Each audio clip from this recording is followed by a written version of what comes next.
আসসালামু আলাইকুম। আপনাদেরকে আজকে খুব গরম একটা খবর শোনাইতে আসছি, সবাই প্রস্তুতি নেন। প্রথম আলো, আমরা এই প্রথম আলোর কাছ থেকে সারাদিন জ্ঞানের বাণী, সারা দেশের মানুষকে তারা জ্ঞান, কয়দিন আগে দেখেছেন আপনারা তাদের যে ভবনে পন্দে আলো দিয়ে আগুন দিয়েছে, সেই পন্দের আগুনের সেইটারেও তারা সুন্দর করে বানায় 1.5 মাস ধরে তারা এটারে নানান কিছু করে বানায় তারপরে এক ম্যাজিক বানায়। এরপরে এই দৌলতদিয়া ঘাট থেকে কিছু পোলাপানদের তুইলাই না, যে কটা গেছে ওইখানে, এই যে এই পোড়াপুরি দেখতে যেই কয়টা গেছি, তোদের সব কটার মা দৌলতদিয়াতে বিভিন্ন ব্যাটাদের সাথে লাগায় তোদের পয়দা করছে। যেই কয়জন গেছিস, একদম মন্ত্রী থেকে শুরু করে নিচ পর্যন্ত যে গেছিস, তোদের সব কটার মা দৌলতদিয়ায় গিয়ে লাগায় আসছে। এটা একদম একদম মানে মন থেকে বললাম। কেন বললাম জানিস? তোরা ওইটারে গেছিস সাংবাদিক হিসাবে করতে। প্রথম আলো বাংলাদেশে সাংবাদিকতা করে না।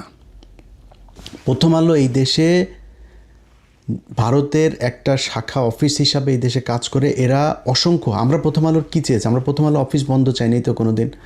প্রথম আলো 21শে আগস্টের যে জজ মিয়া নাটক, বিএনপি জামাত নাকি জজ মিয়া নাটক সাজিয়েছে, সেই জজ মিয়াকে প্রথম আলো টাকা দিয়ে তারপরে সেই কথাগুলো বের করেছে। অথচ এই জজ মিয়া নিজে এই একজন ক্রিমিনাল ছিল। প্রথম আলো নিউজ করেছে জজ মিয়ার কোনো মামলা ছিল না, নিরীহ নিষ্পাপ মানুষ। অথচ জজ মিয়া আমার কাছে স্বীকার করেছে প্রথম আলো তাদেরকে 2 লাখ টাকা দিয়েছে। তার নামে এর আগে আরও 5টা মামলা ছিল, 5টা মামলা। 7 বছরের জেল ছিল এক মামলায়, সেই মামলায় 2 বছর জেল খেটে তারপর জামিনে বের হয়েছে। এই হচ্ছে জজ মিয়া। সেই জজ মিয়াকে তারা নিরীহ নিষ্পাপ বানিয়ে তারপর তারেক রহমান, লুৎফুজ্জামান বাবর, তারপরে ওই যে আরেকজন রুহুল কুদ্দুস তালুকদার, ওনাদেরকে এই প্রথম আলো একদম ফাঁসি দিতে চেয়েছে। আজকে বিএনপি এইসব কথা ভুলে গিয়েছে, কিন্তু 21শে আগস্ট দিয়েই পুরো বিএনপির জিয়া পরিবার ধ্বংস করে দেওয়ার ইচ্ছা ছিল প্রথম আলোর। সেটা তারা করেছে।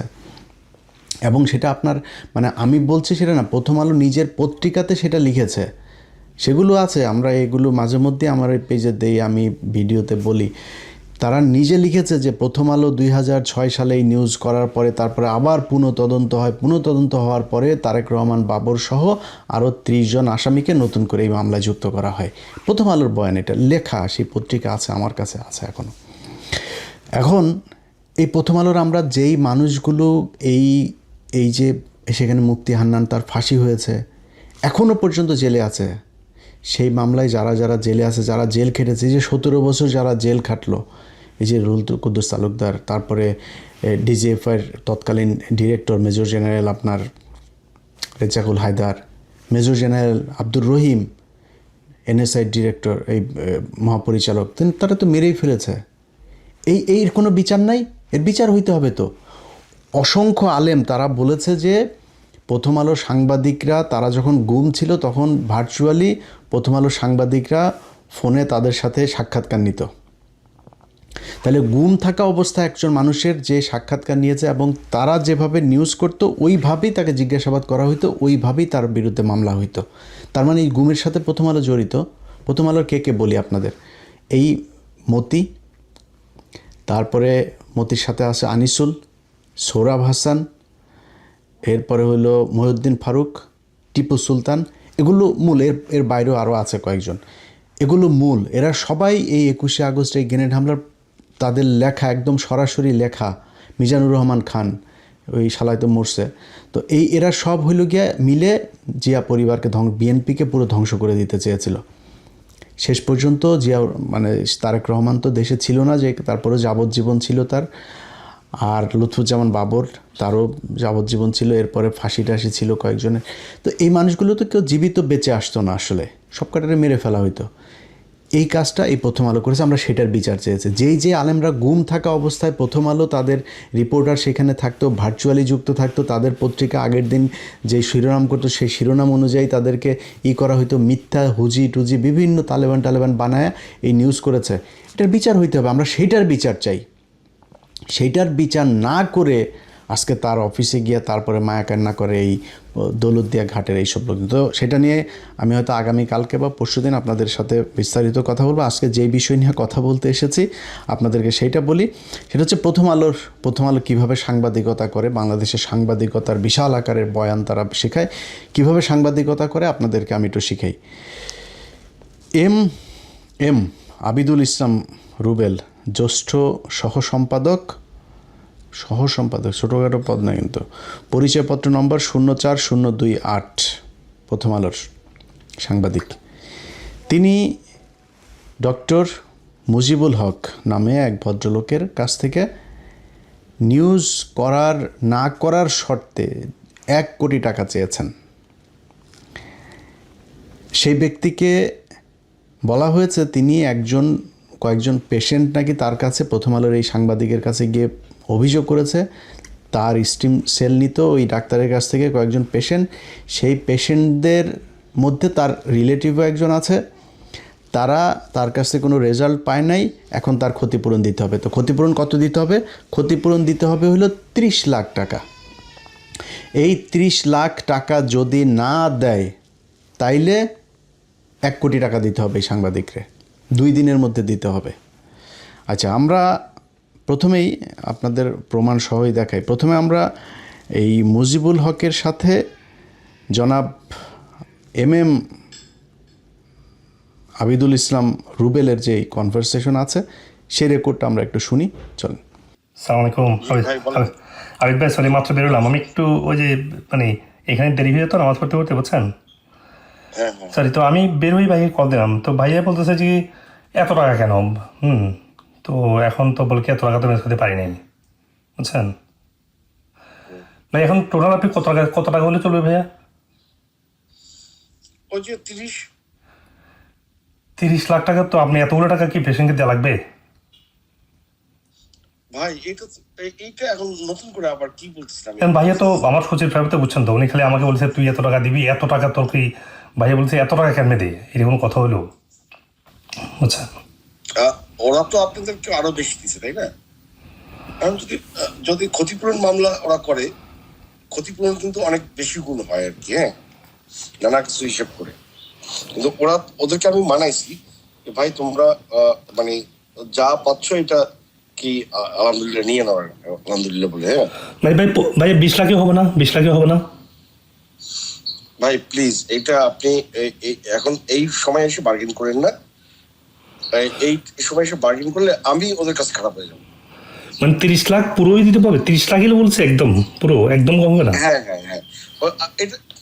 এটা তো আপনার সঙ্গে না ভাই, আমি তো বলছি আমি চেষ্টা করবো বলছি ভাই, আমি তো চেষ্টা করবো বলছি ভাই, কারণ আমি চাচ্ছিলাম। ওরা তো আরো বেশি চাইছিল, তাই না? বুঝছি। Thank you. এটা শেষ পর্যন্ত এসে 30 ফিক্স হয়েছে, আর আপনি আবার এখন বলতেছেন যে না ভাই, টাকা তো বুঝছেন তো, রমজান মাস, তো রমজান মাসে যে আমাদের সাপ্লিমেন্ট মানে ন্যাচারাল প্রোডাক্টসের বিক্রি কম, বুঝছেন তো ভাইয়া। তো আমি তো এখানে নাই, বুঝলেন নাই তো। তারপরে হচ্ছে যে আর এখন ভাইয়া বলতেছে আপনি এতগুলো টাকা পেশেন্টকে যদি না দেন, এটা আপনাকে ফ্র্যাঙ্কলি বলে কিছু মনে করেন না যে আপনি, আমি না না, উনি আমার ভাই, ওনাকে আমি ভাই হিসেবে সম্মান করবো। পেশেন্ট মোট কজন? মানে 5 জন। এখন ভাইয়া চাচ্ছে কি, ভাইয়া ওরা তো আমাদের কাছে আসা নাই, বুঝছেন। ভাইয়া চাচ্ছে কি, ওয়াই ডোন্ট ইউ, মানে তারা এসে আমাদেরকে বলুক, আমরা ওদেরকে কনভিন্স করি, হয়তো আমরা একটু আর কমাতে পারবো, যেহেতু আমরা তো এটা খরচ, সেলটা তো টাকা দিয়ে কিনে নিয়ে আসছি।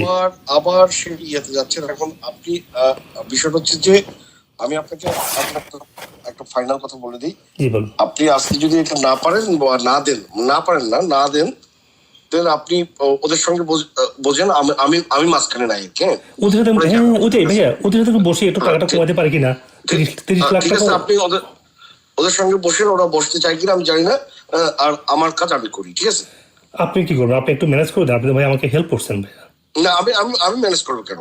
আমি তো ম্যানেজ করার জন্য, আমি তো ম্যানেজ করেছি, ঠিক আছে? সেটা আপনি কিভাবে নিচ্ছেন বা কেন এরকম করছেন আমি জানি না, বাট আপনি তাইলে আপনি ওদের সঙ্গে আলাপ করেন। ওদের আইডি কার্ড আছে? আপনি একটু দিবেন, একটু আইডি কার্ড বা ফোন নাম্বার, অ্যাটলিস্ট ফোন নাম্বারটা দেন, আমি একটু কমাতে পারি কিনা দেখি। পারবেন না ভাই, আমি আপনাকে বলি পারবেন না। আপনার যে আত্মীয় আছে না, আপনার আরো ক্ষতি হবে। আপনার যে আত্মীয় আছে না, উনাকে দেন, উনি তো আপনার কথা শুনবে। উনাকে আমি কথা বলি একটু, যে ভাই দেখেন আমি তো আমি তো আমার কথা শুনেই তো আপনাকে 30 করছে, তাই না? তো এখন ভাইয়া যেটা হয়েছে যে আমি একটু মাঝখানে আমেরিকাতে, তো আমি থাকতাম দেশে ভাই, এটা কোনো ব্যাপারই ছিল না। আমি আপনার হাতে বসে, পেশেন্টের হাতে বসে, হ্যাঁ, একটা মিউচুয়াল সচেতন। এখন আমি তো টাকা তো ম্যানেজ করতে হচ্ছে, করলাম ভাই, কাজ তো করতেছি।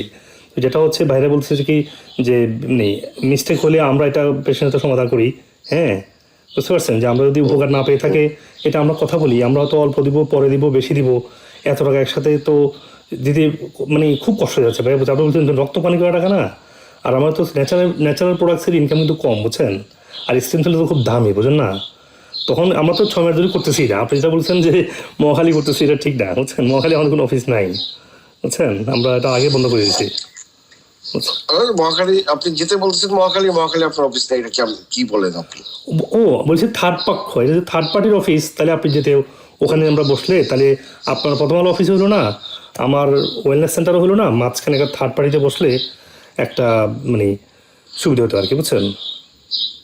ও এখন আমার আচ্ছা, ভাই তো এখন- সজীব মানুষ তো ভাই, ভাইয়ের আপনার দেখা করতে যাচ্ছে না, ওই যে রেজাগিরি করতে যাচ্ছে, আবার বলতেছে কি তুই এত টাকা দিবি। উনি দেখা করবে কেন? আমরা তো ধানমন্ডি যাওয়ার কথা আছে, তাই না?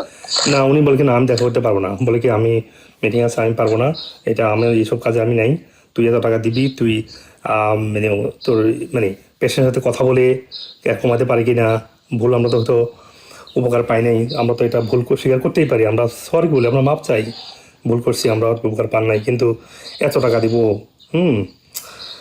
আমি একটু মাঝখানে ঝামেলা করে দিলাম, ভাই বুঝছেন? আমি ওই আমার পুরো নিউজটা লেখা আছে, আমি আজকে আপনাকে পাঠিয়ে দেবো না, হ্যাঁ অফিসে গিয়ে আমার অফিসে কম্পিউটার লেখা আছে, পাঠিয়ে দেবো না, তারপর আপনি নিউজটা পড়ে দেখেন যে মানে কি আর কি, ঠিক আছে? আচ্ছা নিউজটা পাঠান দেখি, হ্যাঁ ঠিক আছে। ও আর আমরা তো আজকের মধ্যে না পারলে কালকের মধ্যে ইনশাল্লাহ একটা ব্যবস্থা হয়ে যাবে। না না ভাই আমি আই এম সরি, ঠিক আছে? আপনি আপনার পথে চলেন, আমি আমার পথে চলি, হ্যাঁ? তাহলে ভাই অ্যাটলিস্ট পেশেন্টের নাম্বারটা দেন না, আমি কথা বলি। ভাই আমি আপনাকে টাকা দিব, আমি প্রমিস করছি না ভাই, আমি কিন্তু ওই আমার ভাই মাঝখানে, তো আমি তো দেশে নাই, হ্যাঁ কিন্তু আপনাদের ভাইয়ের কথা হয়েছে, এখন ভাই বলে কি আমি তো না না করতে পারি নাই। আপনি গতকালকে কি বলেছিলেন বলেন তো ভাই? ভাই আমার ভাই বলছে আমি অবশ্যই 10টার মধ্যে আমি টাকা ম্যানেজ করে দিচ্ছি, এখন ভাই বলতেছে ঘুম থেকে করে বলছে এই তুই এটা এত টাকা দিবি, এটা টাকা কি গাছে ধরে, হ্যাঁ এই আমি কথা বলি তুই না পারলে, হ্যাঁ তো এগুলো আর কি। আচ্ছা ঠিক আছে, আমাকে ফোন দিতে বলেন আপনার ভাইকে। আচ্ছা বলতেছে, আচ্ছা আপনার সাথে কথা বলবো উনি, আর একটা জিনিস হচ্ছে আপনি রিপোর্টটা একটু আমাকে দেন, আর কালকের মধ্যে একটা ব্যবস্থা করতেছি ইনশাআল্লাহ। আপনাকে একটা কথা বলি, আপনার ভাই তো ওই যে নিজেকে তুলসী পাতা বলে জাহির করছে, আপনার ভাইয়ের কি কি সমস্যা সেটাও আমার কাছে আছে, মাহবুল হক সাহেব, হ্যাঁ? না ভাই উনি তো স্বচ্ছ মানুষ, আসলে আপনি কথা বলে বোঝেন না, উনি তো কিন্তু একদম মানে অনেস্ট মানুষ, বুঝছেন, আর আমরা তো আপনি তো বুঝছেন আমাদের কিন্তু পুরো কাজের মধ্যে কোনো আমরা আমি আপনাকে একটা সুন্দর একটা উদাহরণ দেবো। দেন। আমার জীবনের প্রথম অ্যাসাইনমেন্ট ছিল সেটা, হ্যাঁ? আমি তখন আজকের কাগজ পত্রিকায় ছিলাম। আচ্ছা আচ্ছা আচ্ছা। আজকের কাগজ আমার মেজো ভাই তো সাংবাদিকতা করতো, উনি তো আজকের কাগজ ছিল, আজকের কাগজ, হ্যাঁ আজকের কাগজ, না আজকের আওয়াজ, সরি আজকের আওয়াজ, ওই যে ছাত্রলীগের ওই যে শামীম ভাই আছে না, শামীম ভাই করতো আর কি, আচ্ছা এটা মূল ধারার না আর কি, না না মন ধারণ না, ঠিক আছে? তো যাই হোক, আজকের কাগজে আমি একজন ওই আপনার কাস্টম জাজ, ঠিক আছে, তার দুর্নীতি নিয়ে আর কি নিউজ করতে গেছিলাম, তখন আমি ক্রাইম রিপোর্টিং করতাম আর কি, ঠিক আছে? আচ্ছা আচ্ছা আচ্ছা। তো আপনার এত ভালো মানুষ রে ভাই, মনে করেন যে দাঁড়িয়ে আছে, নামাজ পড়ে নামাজের দাগ পড়ে ফেলাইছে, কিন্তু তার যে কি দুর্নীতি,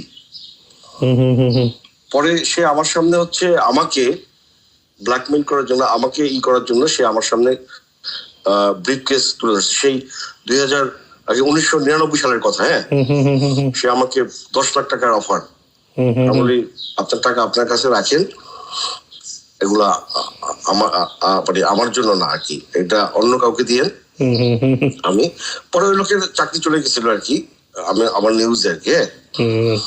না থ্যাংক ইউ, আপনি তো ভালো কাজ করছেন, আপনি আমার উপকার করতেছেন অবশ্য, আমি অনেক, কিন্তু আমার ভাই বলতেছে কি, ভাই বলছে আমি কথা বলি, এত টাকা দেওয়ার দরকারটা কি, এত টাকা ভাই বলছে এত টাকা দিবি, এটা কোনো পেশেন্টকে উনি সব টাকা দিবে কিনা, আমি বললাম ভাই উনিকে তো আমি ভাই হিসেবে আমাকে হেল্প করতেছে, উনাকে আমি সম্মানই দিব আলাদা, এটা আলাদা, কিন্তু উনি পেশেন্টদের যে আইডেন্টিটি দিচ্ছেন না, এটা ভাইয়ের কথা, আমাকে তুই আইডেন্টিটিগুলো আমাকে দে, তারপরে আমি কনভিন্স হবো। আপনার সঙ্গে কালকে আমার কি কথা হলো ভাই, আপনি আজকে আবার এটা করতেছেন, সুতরাং মানে আপনারা অনেক ভেজাইলের লোক, ঠিক আছে? আমি আজকে না, না, মানে না। আপনার আজকের পরে আমি আপনাকে বলি, আপনার ভাই বলুক, বন্ধু বলুক, ইমতিয়াজ বলুক, অমুক বলুক, তমুক বলুক, সেটা আমার কাছে কোনো বিষয় না। আমি আজকে 4টা পর্যন্ত আপনি সময় দিয়েছিলেন, 4টার পরে আমি এখন আর আপনার সঙ্গে আপনাকে আর কোনো ফোন দেবো না। আপনি ফোন দিয়েছেন, আপনার ফোন রিসিভ করবো। আপনি মেসেজ দেবেন যে অমুক জায়গায় যান, আপনার লোকদের টাকাটা নিয়ে চলে যান, ঠিক আছে? আমার সঙ্গে হচ্ছে ওনাদের একজন প্রতিনিধি থাকবে। ভাইয়া প্রথম আলোর সামনে টাকাটা আপনারা ওই প্রতিনিধির হাতিয়ে দেবেন, ঠিক আছে? ভাই প্রথম আলোর সামনে যাওয়াটা তো এটা রিস্কি না? এই কিন্তু ভাই এটা বলতেছে আপনাকে আমাদের না, অফিসে আপনি আসতে হবে। প্রথমে আমি তো ধানমন্ডি যেতে চাইছি, আপনি তো সেটা ওই যে করলেন না। 11টার পর বলছেন 12টার পর আপনি পারবেন না, এটা বলছি। তাহলে 11টার মধ্যে হওয়া লাগতো আর কি। কিন্তু 11টার মধ্যে ভাইয়া ফোন ধরছে আচ্ছা, 10:15 সময়, বুঝছেন? এখন ভাই আমাকে এগুলো বলতে আপনি বলে কি টাকা তো হয়। ঠিক আছে, আপনি একটার মধ্যে করেন। আমি আচ্ছা। এখান থেকে বের হয়ে আপনার ওখান থেকে ওকে টাকা বুঝিয়ে দিয়ে আমি অ্যাসাইনমেন্টে চলে যাবো, ঠিক আছে? ওকে, আমি জানাচ্ছি, একটু পরে জানাচ্ছি ভাইয়া। Thank you. একটার মধ্যে করেন। আমি ঠিক আছে, ওই একটার মধ্যে আমি ওই আপনি 4টা পর্যন্ত সময় দিচ্ছিলেন তো। ভাইয়া টাকাটা একটু আপনি একটার ভাইয়া মধ্যে আমাকে কি একটু ভাইয়া টাকাটা ভাইয়া বলছে এটা বলছে পুরোটা ম্যানেজ করতে পারে নাই, আপনি কি একটু কমায় ম্যানেজ করতে পারবেন? বাকিটা পরে দেবেন তাহলে। কত আচ্ছা, আমি কত ম্যানেজ করছেন আপনারা? আমি জানাচ্ছি। ওরা চাচ্ছে টোটালি 30 চাচ্ছে। 30-এর কম হয়েছে নাকি? 30-এর কম হবে? হ্যাঁ হ্যাঁ, 30-এর কমে হবে না। হ্যাঁ, আচ্ছা ঠিক আছে, আমি জানাচ্ছি একটু। Thank you. কালকে থেকে আপনি বুঝবেন যে কি সমস্যা। ওকে, আমি কালকের মধ্যে একটা ব্যবস্থা করতেছি ইনশাআল্লাহ। না কালকে না, কি আবার কালকে? আশ্চর্য ব্যাপার। আচ্ছা, আমি জানাচ্ছিলাম আপনি কালকে বাকি 10 দেবেন। আমাকে আপনি একটু সময় দেন, কথা বলে জানাই ভাইয়া। আমি তো রাত হয়ে গেছে। আজকে 20 দেবেন, কালকে বাকি 10 দেবেন। আপনি 15 মিনিটের মধ্যে আমাকে জানান, ঠিক আছে? আজকে 20, কালকে বাকি 10। জানাচ্ছি। অথবা সবকিছু বাদ দেন। কোনো আমার কোনো রিলেটিভ নাই, কিছু নাই, ভিকটিম আমি কাউকে চিনি না। আমি নিউজ করব, নিউজ থামানোর জন্য কত দেবেন আমাকে? 1 কোটি। না, আপনি এখন রাগ করে না ভাইয়া। আপনি ভালো না, আমি রাগ করি না, কিছু না। আমি নিউজ করব। হ্যাঁ, আমাকে আপনি আজকে সন্ধ্যার মধ্যে 1 কোটি টাকা পাঠাবেন, অথবা নিউজ হবে। ওকে, আমি করতেছি, আমি কথা বলতেছি, জানাচ্ছি আপনাকে। অথবা আজকে আপনি ওই ভাই আপনি আমাকে ভয় লাগছে, আমি ভয় লাগছে। আপনি আমাকে ভয় দেখাচ্ছি না, আমি আপনাকে কোনো ভয় দেখাচ্ছি না। আপনি ভয় লাগছে। অথবা আমি জানাচ্ছি ভাই, একটু ওয়েট করেন। 3টার মধ্যে 20 লাখ টাকা মিনিমাম পাঠিয়ে দেন, আর বাকি 10 লাখ টাকা কালকে বা পরশু দেবেন, ঠিক আছে? ঠিক আছে, আমি জানাচ্ছি। সেটা পরে নির্ধারণ হবে। শুধু 1 টাকা যদি হচ্ছে পেশেন্ট যে আসতো, আজকে কালকের সমাধান হয়ে যেত, বুঝছেন? কোনো পেশেন্ট না পেশেন্ট কিছু আসবে না, বললাম তো। পেশেন্টকে আর আমি পেশেন্ট চিনিও না, কিছু না, ঠিক আছে? এই টাকা আমি নিচ্ছি। আমি জানাচ্ছি আপনাকে ভাই। সমস্যা আছে আপনার? আমি জানাচ্ছি ভাই, একটু ওয়েট করেন ভাই। ওকে, আসসালামু আলাইকুম। ওকে। আচ্ছা দেখেন, এখানে কয়েকটা পয়েন্ট। উনি বলছেন যে কিছু পেশেন্ট তার কাছে ক্ষতিগ্রস্ত হয়েছে, সেই পেশেন্টদেরকে তিনি তার কাছে নিয়ে, সেই পেশেন্টদের সাথে ডাক্তার নিচে কথা বলতে চায়। ঠিক আছে, আমি তাদের ক্ষতি, যদি আমার দ্বারা ক্ষতি হয়ে থাকে আমি ক্ষতিপূরণ দিব, আমি কথা বলতে চাই। সেই পেশেন্টদেরকে তার সামনে নিয়ে আসবে না। আচ্ছা, তারপরেও ধরলাম সে পেশেন্টদের আনবে না, পেশেন্ট আসতে চায় না, সে 30 লাখ টাকায় মধ্যস্থতা করে দিতে চায়। ঠিক আছে, সাংবাদিক হিসেবে সে বিশাল এক সামাজিক দায়বদ্ধতা থেকে সে এই দায়িত্ব পালন করছে, সরকার তাকে দায়িত্ব দিয়েছেন, এখন তিনি এটা করলেন। যখন বলা হইল যে আমি কালকে না পরশু একটু সময় চাইলো, তখন সে বলল কি যে আমি নিউজ লিখে ফেলেছি, নিউজটা আপনারা পাঠাবো। এই নিউজ যদি যায়, যদি আমি নিউজ করি, তাহলে কিন্তু নিউজ আটকাইতে হলে 1 কোটি টাকা দেয়। একদম সরাসরি স্পষ্ট, পিছনের সব কথা ভুলে যান যে পেশেন্ট ছিল, পেশেন্ট টাকা দিতে যায় 30 লাখ, সব একদম স্পষ্ট বলেছে। আমার নিউজ যদি আটকাইতে চান 1 কোটি টাকা দিবেন, তাহলে নিউজ যাবে না। 1 কোটি টাকা দিবেন, না দিলে যাবে, আর দিলে যাবে না। এটা হলো কথা। যেই ব্যক্তির সাথে কথা হয়েছে, যে ডাক্তার সাহেব, চলেন আমরা সেই ডাক্তার সাহেবের কাছে মূল ঘটনাটা আসলে কি হয়েছিল একটু তার কাছ থেকে শুনি। আসসালামু আলাইকুম। আমি অধ্যাপক ডক্টর মুজিবুল হক, যুক্তরাষ্ট্রের নাগরিক এবং একজন বাংলাদেশি। আমেরিকাতে মেডিসিনাল কেমিস্ট্রিতে আমি ডক্টরেট করি এবং পোস্ট ডক্টরেট করি উন্নত গবেষণার জন্য মেডিসিনের উপরে টেক্সাস মেডিকেলে। এরপরে দীর্ঘদিন আমেরিকাতে অধ্যাপক হিসেবে কর্মরত ছিলাম। অধ্যাপনার পাশাপাশি আমি যেহেতু যুক্তরাষ্ট্রের হার্ভার্ড বিশ্ববিদ্যালয়ে পুষ্টি, হেলথ এবং ওয়েলনেসের উপরে আমি পড়াশোনা করি এবং রিজেনারেটিভ, ইন্ডিকেটিভ এবং ফাংশনাল মেডিসিনের উপরে ডিগ্রি এবং কোর্স সম্পন্ন করার কারণে আমি আমার অধ্যাপনার পাশাপাশি আমার ক্লিনিক্যাল প্র্যাকটিসে আমি চমৎকার সাফল্য পাই, যেখানে অনেক জটিল এবং কঠিন রোগ থেকে আমার পেশেন্টরা মুক্তি পেতে শুরু করে। এরপর যখন আমি এগুলো সোশ্যাল মিডিয়াতে শেয়ার করি, বাংলাদেশে অনেক পেশেন্ট এটার চিকিৎসার জন্য আগ্রহী হয় এবং বাংলাদেশে আমি আমেরিকান ওয়েলনেস সেন্টার প্রতিষ্ঠা করি, যেখানে আমার প্রশিক্ষিত ডাক্তাররাই নিয়মিত চিকিৎসা সেবা দিচ্ছে এবং আজকে প্রায় 3 মিলিয়ন মানুষ আমার সেবা এবং আমার স্বাস্থ্য গাইডলাইনগুলো ফলো করি।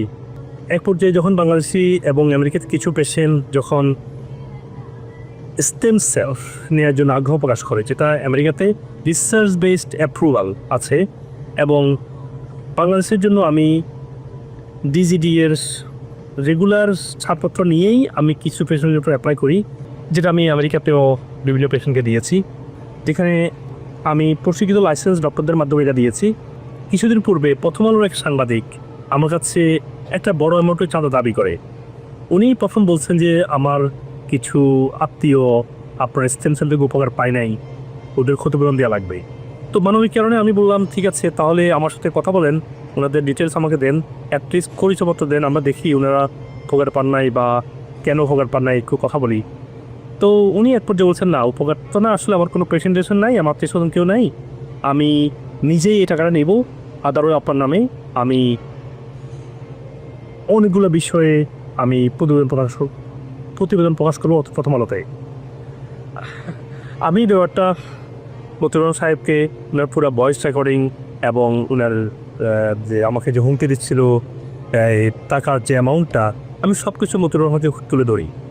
উনি বলছে ঠিক আছে, আমাকে একদিন সময় দেন, আমি এটার মধ্যে কিছু একটা ব্যবস্থা নিচ্ছি।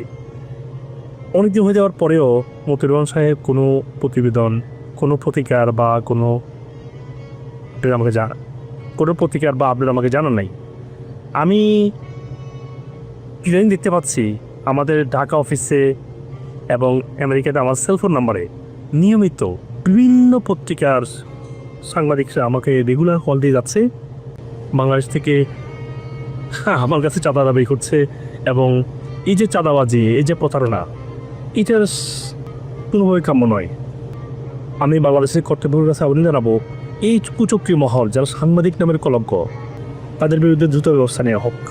আচ্ছা, এই বিষয়টা নিয়ে আমরা মতি ভাইয়ের সাথে কথা বলেছিলাম। মতি ভাইয়ের আমি নিজেও ফোন দিয়েছিলাম। ওনার ওয়াইফ নাকি খুব অসুস্থ, এই জন্য উনি কথা বলতে পারেন নাই। ওনার সাথে আমি কথা বলবো, 2-1 দিনের ভিতরেই বলবো যে ওনার আসলে ওনার বিরুদ্ধে তো অনেক কিছুই করলাম, তো ওনার সমস্যাটা কোথায়, ইসলামের ব্যাপারে ওনার সমস্যাটা কই, এটা একটু ওনার কাছ থেকে আমার শোনার আছে, এই জন্য আমি কল দিব। আর মতির সাথে কিন্তু আমার সম্পর্ক কিন্তু যে খারাপ ছিল কখন, আমি যখন সাংবাদিকতা করছি, আমি কিন্তু প্রথম আলোর কিন্তু অ্যাওয়ার্ড পাওয়া অনুসন্ধানী সাংবাদিকতায় আমি কিন্তু প্রথম আলো অ্যাওয়ার্ড পাওয়া রিপোর্টার।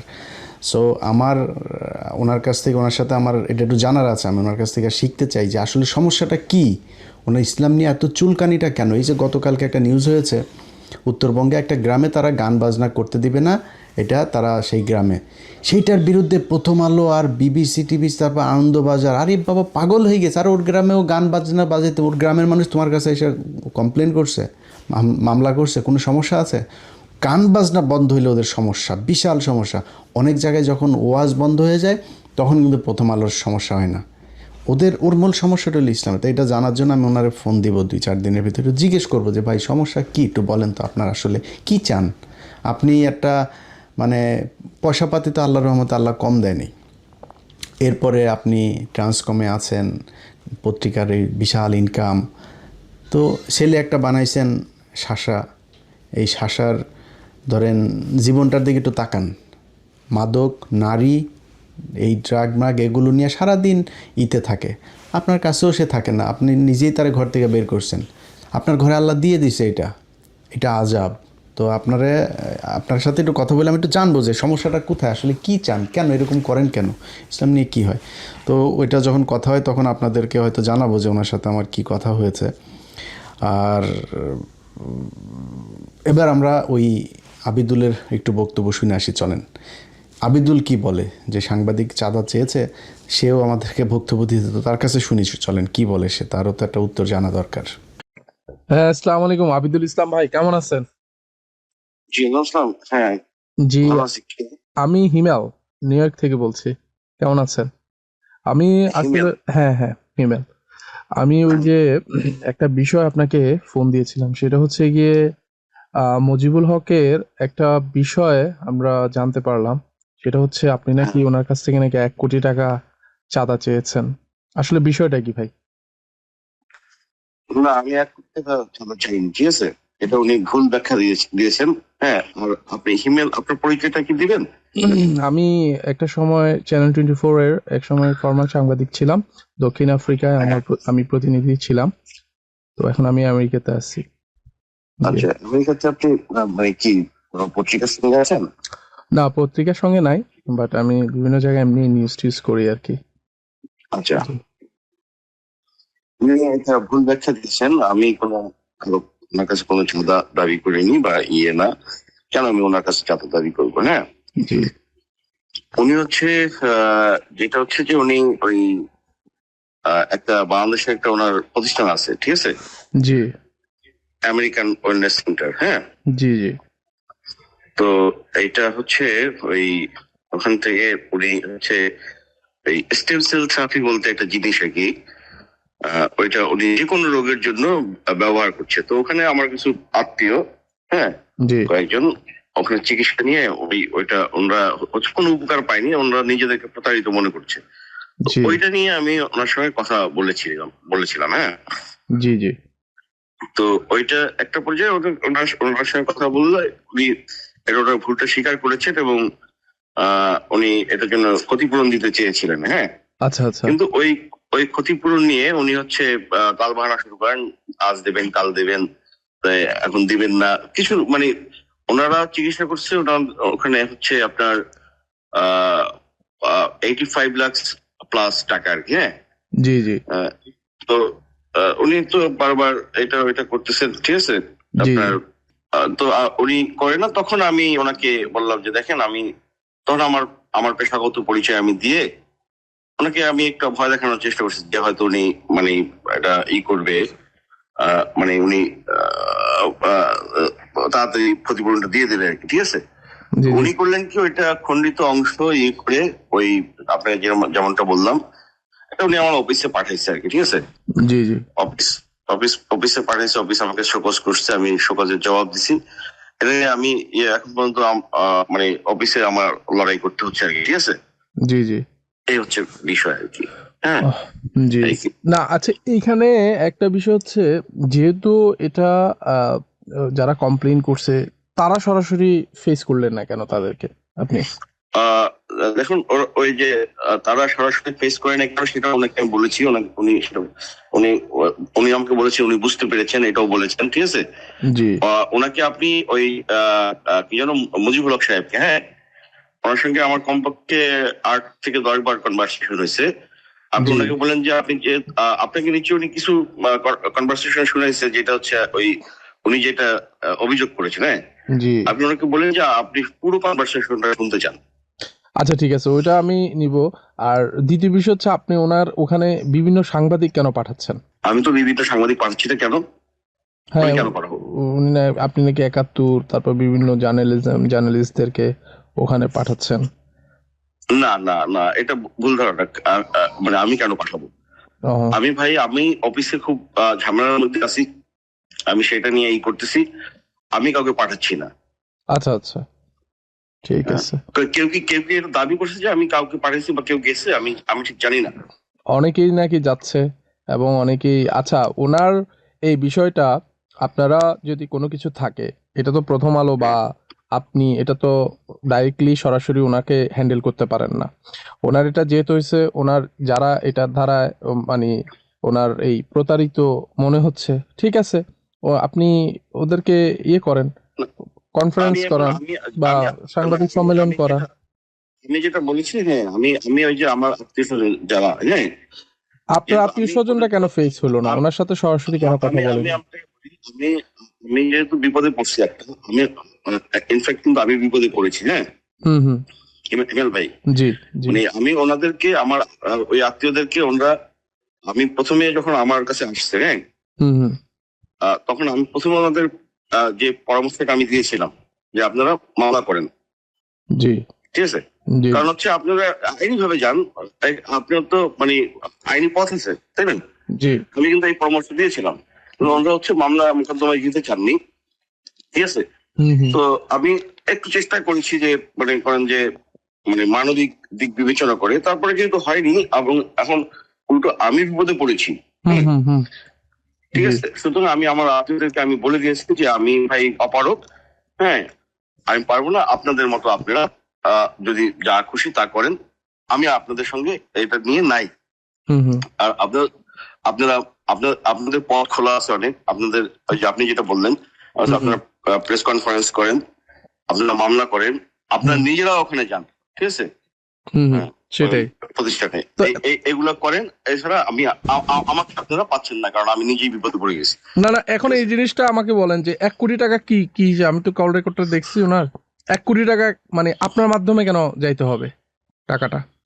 আরে এটা বললাম তো, আমি ভাই এটা নিজে এখন বিপদে পড়ছি, আমি এটার জন্য সরি, ঠিক আছে, আপনি ঘুরেন না এটা। হ্যাঁ, যাই হোক, এই হইল গিয়ে আপনার প্রথম আলোর সাংবাদিক, তার ব্যাপারে নাকি অফিসে কি হচ্ছে তা আমরা জানতে চাই। প্রথম আলোতে আমরা নিউজ দেখতে চাই, তার ঘরের মধ্যে চাঁদাবাজ, এই চাঁদাবাজের ব্যাপারে তারা কি পদক্ষেপ নেয় আমরা জানতে চাই।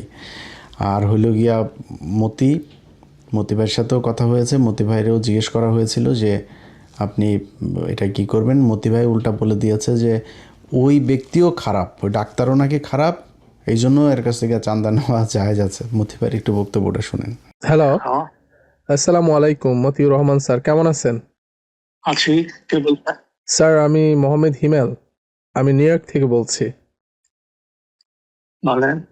জি স্যার, প্রথম আলোর আপনার অফিসের আব্দুল ইসলাম রুবেল, আরিফ ওনার নাম, উনি একটা জায়গা থেকে ফোনে প্রায় 1 কোটি টাকার মতো চাঁদা চেয়েছে স্যার।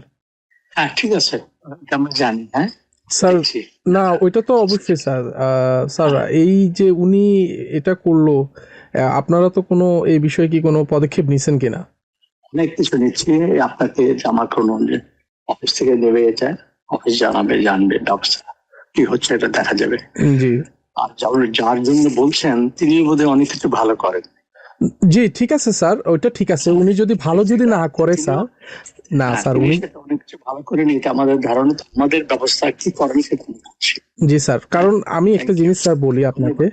স্যার আপনি আমার কথাটা একটু শুনেন স্যার, আপনি যদি কথা না বলেন তাহলে হবে স্যার, আমরা আপনাদের কাছে প্রত্যাশা করি।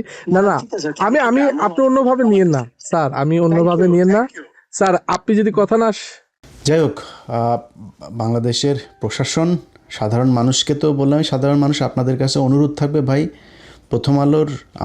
আমি যখন প্রথম আলোর বিরুদ্ধে শুরু করেছি সেই থেকে তারা 22 মিলিয়নে আটকে আছে, এখান থেকে উঠতে পারছে না, কিন্তু এখান থেকে বের হইতে হবে। আপনার পাশে যদি কেউ থাকে, ওর ফোনটা নিয়ে, তারপর আপনার এই তোর ফোনের মধ্যে তোর ফেসবুক থেকে প্রথম আলোর ফলো করা আছে কিনা, ওর ফোনটা নিয়ে ওটা আনফলো করবেন, নিজে ফলো করা থাকলে আনফলো করবেন, ওদের ইউটিউব চ্যানেল থেকে আনসাবস্ক্রাইব করে তারপরে বের হয়ে যাবেন। ওদেরকে চারিদিকে, ওদের পত্রিকা এলাকায় পড়বেন না, কারোর ঘরে ওর পত্রিকা মানে এটা মাথায় রেখেন, ওরে যদি 1 টাকা ওর অফিসে দেন এই পত্রিকা কিনে, ওই টাকাটা ইন্ডিয়া আমাদের বাংলাদেশের পেছনে, আমার ইসলাম ধর্মের বিরুদ্ধে এই টাকাটা ব্যবহার হবে। সো এখন সিদ্ধান্ত আপনাদের, প্রশাসনের কাছে।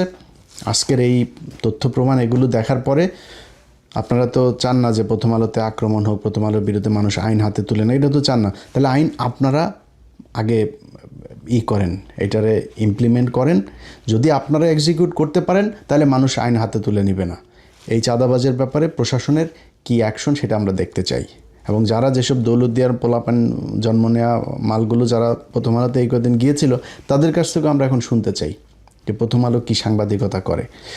যাই হোক, ভালো থাকেন, আল্লাহ হাফেজ।